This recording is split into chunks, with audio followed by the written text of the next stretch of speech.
Hello everyone and welcome back to another video. In today's video we're going to be talking about Maesuma Top 11. It's another super major happening this weekend in Japan, and this event, like all super majors, is incredibly stacked. In 13th place we're supposed to have Neo, Jogabu, Otorie, and Alice. 9th place we have Dio, Gact, Yara, and Hikaru. In 7th place we have Ken and Osimo. 5th place we have Mia and Hiro. 4th place we have Shuton. 3rd place we have T. 2nd place we have Yoshidora, and 1st place we have Aqua. This event is going to be incredible. We're going to be going over the top 16 and a couple players that I think could make a couple good runs this event. Now, the first player that I want to take a look at is going to be Umeki. Now, Umeki not being a top 16 is absolutely insane. Not because it's like everyone else above him shouldn't be seated above him, because they've all been doing very, very well, and he has had a little bit of dip in results. It just shows how stacked this tournament is because Umeki is such a monster. He's supposed to lose to Otorie in the winner's side, which I definitely think he can do. Out of all of these matches, I'd be probably betting him the most to make the upset there. Maybe Senra over Shuton as well, but that's like you have to beat Shuton, which is very, very tough. But I do think that Umeki has a shot versus Otorie, and then if he does beat Otorie, he would go up against Shuton, which is a little bit harder, though still doable. It'd be tough, and then he would go against Mia, which is Peach's worst matchup. At that point, he's way overperformed his seed, but if we look at him in the loser side again, I still think that he has a pretty good shot, to be honest. He is supposed to lose to Jogabu, but I think that's a matchup that he definitely can do, and then he would go against Yora, same thing. I think Umeki has the prowess and the talent to beat all of these players, though he's going to have to work very hard. That's kind of just Peach. You're always going to be having to work hard. I guess Daisy for Umeki. He is absolutely incredible. And again, him not being top 16 in this tournament just shows how stacked it is, because Umeki is such a prominent threat right now that you have to worry about in every bracket he's in. Now, the next player is going to be the Yoshi Mendes from Japan, and that is, of course, going to be Ron. If you don't know who Ron is, I don't blame you, because he hasn't really been active post-quarantine at all. I think he has like 3 or 2 majors that he's played in, but one of them was a Sumenbato that he won. Ron is back, and he is scared. Ron is such an amazing player, and his bracket isn't even like that amazing for him. I just think he could cause some serious damage because he's so good. He's supposed to fight against Alice, which I do think that he can get the upset on. Then he would go into Akala, which is like pretty tough, but like, I don't know. Actually, Akala's probably the worst matchup he could have got, just considering how good Akala is versus Yoshi. Even though Yoshidora is one of the best players in the world versus Akala, he still does normally win that, and I do think that Yoshidora is probably better than Ron. If not, that we have 2 Yoshi players who are potentially top 10, and we really don't need that right now. We're going through enough crisis and all as it is. But in the losers bracket, he would go against Rizyasu and Neo, which are both, again, pretty tough matchups, but I think Ron is the caliber of player that he can pull it off. I think he could go absolutely huge this tournament or peter out very, very quietly. It's going to be probably one or the other. Like, I expect big things from Ron, or expect to not hear about him at all, but I think it's probably going to be big things because this guy is unreal. Now, the next player is going to be everyone's favorite Captain Falcon from Japan, and that is going to be Carriage. If you don't know who Carriage is, or Carriage, I'm not really sure you say that, sorry. I don't blame you, because he is a massive up-and-comer right now, and I think he could cause some serious damage. Also funny that Ron's back when Yoshidora is doing the best he's ever done, and Jogabu's doing the best he's ever done, probably, and now Carriage is on this massive upstreak. Like, he's been doing very, very well, and he is supposed to go against Hikaru. Now, Hikaru is really hard to bet against because, 1, he beats people with Donkey Kong, and 2, he beats people with Donkey Kong. It's the same point because that's insane how good he is with it. He could also just use Roy as well. Now, Falcon bodies Donkey Kong, or at least, like, if Falcon players say that he doesn't body Donkey Kong, I think they're lying to you, to be honest, because that character should destroy DK. I don't know how you even recover at all. Now, could just be Roy, and that would be a little bit tough with Hikaru. You can't really tell, but I do think that Carriage is he definitely has the potential to make this upset. And then he would go into Hiro, which is the same thing. That's a decent matchup for Falcon. I think he can pull it off. Then he goes into T, which is like Falcon's, like, I think one of his worst matchups. Pac-Man is really, really bad. But at that point, he's already way overperformed his seed. And then on the loser side, he does have a match versus Tora. Oh no, that's kind of Navy. He has a match versus Umeki, which I already talked about already, how hard beating Umeki is. Though possible, I think he probably want to do it through the winner's side. Has to get that win on Hikaru. I think he can do it. I think he's so good right now. He's been showing a lot of potential as of late, and I just have a lot of faith in him. The next player is going to be Aka. Now, Aka is seated very, very low, and it does make a little bit of sense because, you know, he has a 25th at Umebura and 129th at Kagaribi, and Japan does a lot of recency stuff within their seating, so it makes sense. But the 2 players that he's going against in Kome, and then if he beats Kome and Gact, he is 2-0 on both of them. Now, he hasn't played Kome in a little bit. It has been 8 months. And then Gact he played pretty recently, 2 weeks ago, or 2 months ago, rather. Again, 3-2. The matches aren't blowouts for him, but I definitely think that he has a very, very good chance to make an insane losers run, or rather winners run here. And then the loser run, he could do it as well, but he's supposed to run into Umeki, which is always tough, though. I do think that is definitely possible. And then he would go into Mia. And again, I think that's a very good matchup for Hiro, rather. I just think he has a good shot there. And then he goes into Shuton. That's a little bit tough because Shuton kind of bodied it the last time they played a winner, unless they played another set that I missed. But that's going to be tough. But at this point, he's already way overperformed to seed. Like, he's not even supposed to get into this top 32 range. I think, like, Akko could make an insane run. And even in losers, he definitely has a shot versus Umek. He has a shot versus Carrot. It's kind of funny that we're talking about all the players in one spot, but that's just kind of how all the crazy talent is in right now. I think Akka is absolutely incredible. A little bit underseeded. He did underperform, so it makes sense why. So, like, obviously no hate to the TOs, but I think he could make some massive damage in this bracket. Specifically, though, in the winner side. I think the winner side is very, very good for him. Now, our final player is going to be Komei. And even though I said that I think Komei can lose to Akka, that matchup definitely isn't free. And I also think that Komei has a decent shot versus Gak. They do kind of go back and forth, and the sets are usually pretty close. They've only really played twice recently, and even though Gak did win it the last time they played, I do think Komei has a shot. But then once we get Komei into the loser side of bracket, he's supposed to go up against Shiryuki, who he was up 5-0 against Lifetime, so I think he has a very good chance to get an upset here. As well as I think he has a shot versus Alice. I think he has a shot versus Dio. I think he's a shot versus Ken. Komei is one of those players who has a shot versus everyone because, one, he's playing Shulk and that character is ridiculous. And two, he is cracked out of his mind. He's such an amazing player. I definitely think that he can overperform a seed. Again, seeded a little bit low, but some players haven't been doing as well consistently, so it just kind of makes sense that they're seeded a little bit lower than others. Like, in Japan right now, it's really, really hard to be up there because there's so many amazing players doing really well. If you even have like 133rd, you're going to be dropping like a seed or two.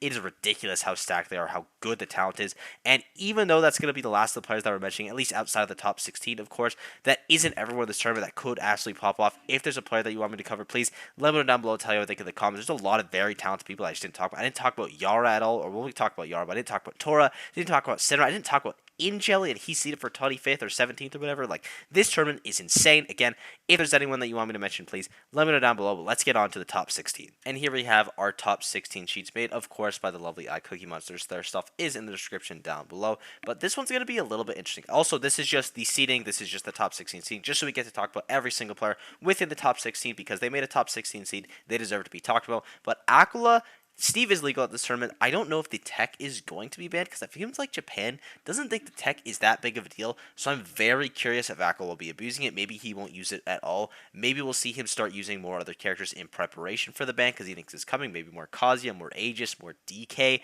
But I'm very curious to see what happens with Aqua. He'll probably just win the thing like normally, but maybe we'll see the tech have some huge impact. That could be super, super interesting. But starting right away with the loser side, our first matchup is Hikaru versus Neo. And I am just going to guess Hikaru just because he has a lot more reps under his belt in this situation. But Neo is a huge up-and-come right now. That is very hard to sleep on. Neo is absolutely incredible. One of the best corners in the world. Definitely in contention for that title with Shattuck right now. He is absolutely amazing, and he definitely could pull off the upset again.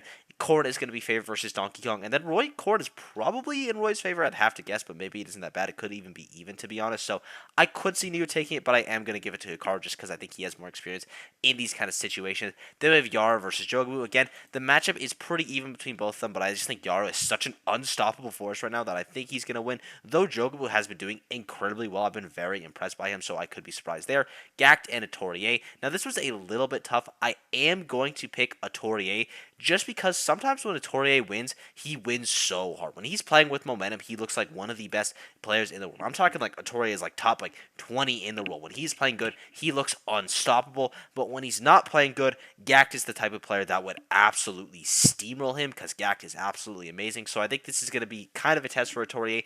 If he's not able to get past Gact, that I mean, he wasn't going to go farther in the bracket anyway. But if he is, I think he could cause some serious damage. And our final one is going to be Dio and Alice. Now, Dio, I also think gets that. I think I've just chosen every single projected seed. Maybe Gact was higher than Torier. But Dio is incredible. He just had that really, really good run at Kagaribi. We've seen him play very, very well recently. He's an absolutely incredible player, and I think he's going to continue to do it this bracket. Also, Dio's run was at Umebura, not Kagaribi, but we have Aquila versus Osimo as our first winner side match, and I do think Aquila will take it, though we saw a ton of promise out of Osimo, like the most that we've seen out of anyone really in Japan besides Yoshidora. Like, Osimo gave Aquila a run for his money, but at the end of the day, Aquila still did win it, so it could be a little bit closer than I think, but I think Aquila will be taking that one. Then we have Shutone versus Mia, and I think Shutone will be taking that, even though I think Shutone, or rather Mia, is up Lifetime. I think they've only played once, and I'm pretty sure it was with Olimar Game & Watch, and I think Aegis Game & Watch, Aegis should be able to win that just because the sword is absolutely ridiculous, so I do think Shutone will be winning that one.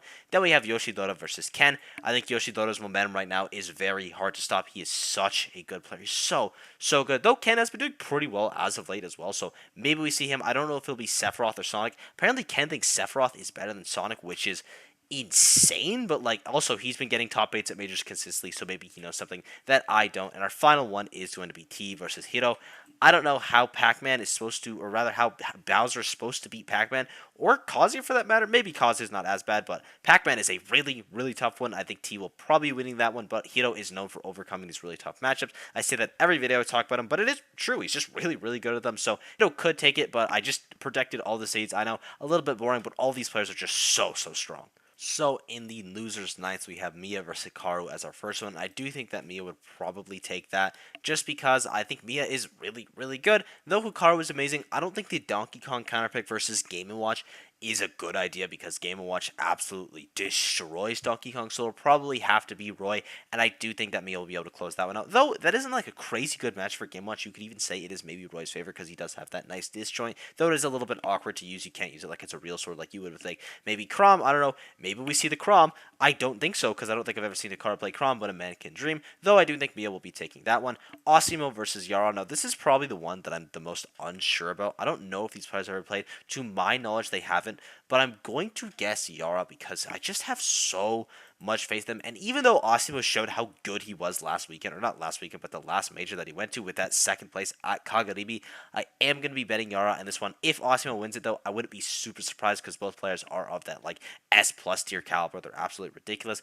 Hito versus Torie, that's going to be Wolf Bowser. And for that one, I also am not super certain. I am, though, probably going to guess a Torie. I think if he is able to get through Gak, he has a shot to get through Hiro as well. Though I could see Hiro take it. I think Hiro is seeded to take it as well. So I think a Torie will take that. I think that's also a pretty decent matchup for Wolf as well, though I could be wrong. Then we have Ken versus Dio. Now I'm going to go out on a limb here and say Dio wins this because I think that Snake Sephiroth is good for Snake because the trades are really bad for Seph and he explodes.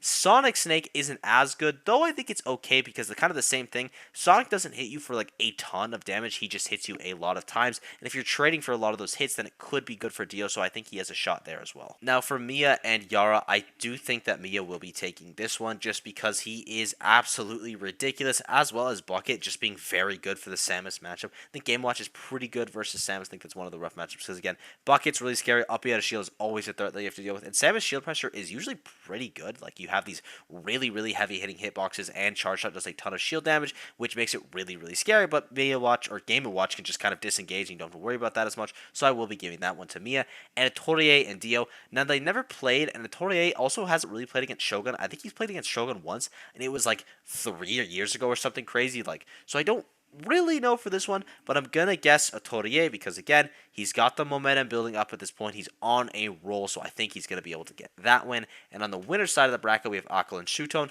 I'm gonna guess Akla because the last set that they played, Akla was fairly dominant, though Shutone has taken it in the past. And Yoshidora versus T, I'm gonna guess T because the last time they played, T was able to take it. Not a ton of like super in-depth reasoning there, just the last time recency bias the players have taken it. The biggest upset in this part of it would probably be the one I'm the most uncertain about is a Torie Dio for sure. But I think Yoshidora T, I think Yoshidora definitely can pop off as well because he's been doing very well. But so has T. T hasn't had a bad tournament, at least in the Japan, in a very long time. So I think T will be favored in this one. Our first losers quarter match is Yoshidora versus Mia. And the last time that they played, Mia was able to take it. So I'm going to say that he takes it again. Though, of course, it is not a guarantee. Just because you won the last time doesn't mean you're automatically going to win. But Mia was looking very promising in that set. And then Yoshidora has been doing very, very good as of late. And Mia's been doing okay, definitely not to his standard. He had a rough Kagaribi and not a terrible Umabora, but not a great one, whereas Yoshidora was in the top, I think, 4 of both of those events.